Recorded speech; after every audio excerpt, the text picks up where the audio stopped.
Amis de langue française, je vous salue dans le beau nom de Jésus-Christ. Je voudrais partager avec vous deux anecdotes qui se trouvent dans le psaume 103, si vous avez votre Bible avec vous. Psaume 103. Et le passage, pour moi, qui est le plus important est celui-ci. Il ne nous traite pas, Dieu ne nous traite pas selon nos péchés, ne nous rend pas selon nos iniquités. Et puis, louez l'Éternel, dit l'écrivain de ce psaume, lui qui pardonne tous nos péchés et guérit toutes nos maladies.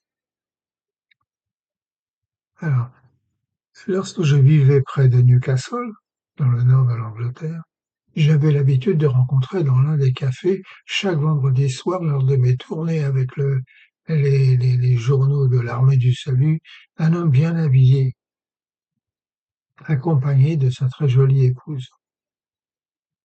Il était dans la quarantaine et se glorifiait d'avoir passé toute sa jeunesse dans la Légion étrangère française, se battant pratiquement partout pour le monde, ayant été largement décoré.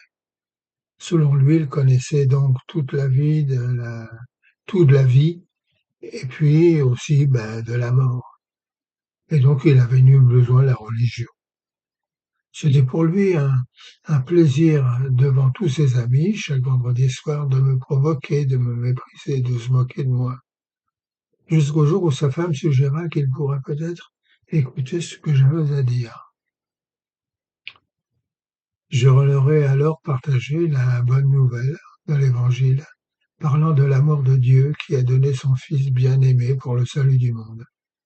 Chaque vendredi, avec le chef de la chorale de mon poste à Shymore, le sergent Hook, nous ouvrions pas à pas leur cœur à la connaissance de l'amour de Dieu, en nous rendant dans ce pub. L'attitude de notre homme changea. Il écoutait à la fin glisser régulièrement un billet de 20 livres dans ma caisse. Un jour cependant, très touché par ce que nous disions, il nous interrompit et déclara: Écoutez, capitaine, tout ce que vous me dites est très beau, mais je dois vous dire que ce n'est pas pour moi. J'ai du sang sur les mains, et en plus, en tant que ferrailleur international, je gagne mon argent aux dépens des pauvres gens du tiers-monde. Le pardon de Dieu n'est certainement pas pour moi. J'ouvris ma Bible, je l'ai transmise à mon chef de chorale et il l'a lu. Un des criminels, accroché à une des croix à côté de celle de Jésus, lui a lancé des insultes. « N'es-tu pas le Christ? Sauve-toi et sauve-nous !» Mais l'autre criminel le réprimanda. « Tu ne crains pas Dieu, dit-il, puisque nous sommes tous sous la même peine. Nous sommes punis justement car nous recevons ce que nous méritons. Mais cet homme n'a rien fait de mal. » Jésus lui répondit: « Je te dis la vérité, aujourd'hui tu seras avec moi dans le paradis. » Et puis ma deuxième anecdote concerne le verset 2. « Mon âme bénit l'Éternel et n'oublie aucun de ses bienfaits.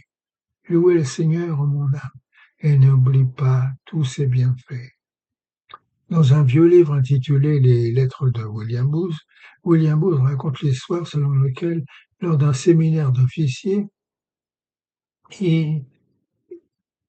un officier ne pouvait pas s'empêcher de partager ses problèmes, ses difficultés et contre-vérités concernant ses frères et sœurs dans la foi.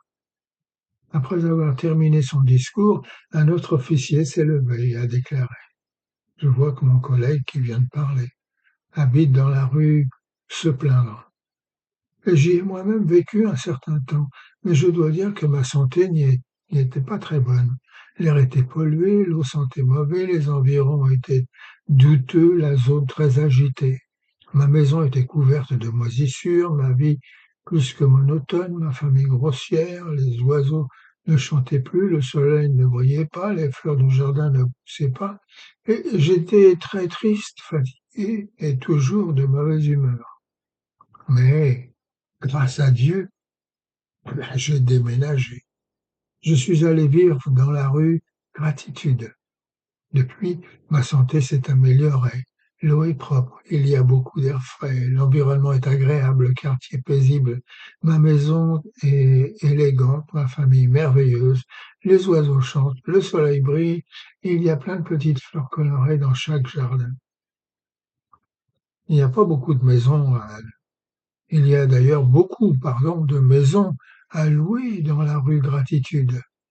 Et si mon collègue veut venir y habiter, je suis sûr que cela changera son attitude et je serai ravi de l'avoir comme voisin. Vous voyez, mes amis, ce verset du psaume 103 nous rappelle de regarder à toutes les bénédictions que Dieu nous accorde jour après jour. Alors, au lieu de nous plaindre de ce que nous n'avons pas, nous devrions nous efforcer de compter nos bénédictions et de les nommer une par une, car alors et seulement alors nous pourrions apporter dans notre rue, dans notre ville, un peu de l'amour, de la joie et de la paix que nous avons reçu de Dieu. Vous voyez, le psaume 103 nous rappelle que Dieu, notre Dieu, connaît chacun d'entre nous.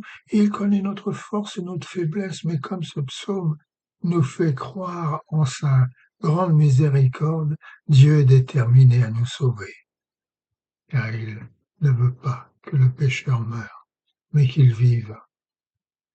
Ainsi, en pleine confiance, nous pouvons nous tourner vers lui et lui dire, « En toi, Seigneur, je me réfugie, sauve-moi, délivre-moi. Dans ta justice, incline ton oreille vers moi et sauve-moi, sois mon rocher.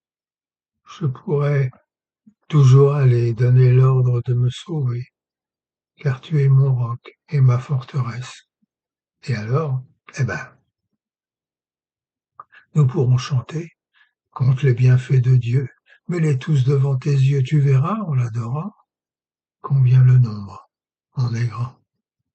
Voilà pourquoi, mes amis, le psaume 103 nous rappelle de regarder à toutes les bénédictions que Dieu nous accorde, jour après jour. Allez, Dieu vous garde.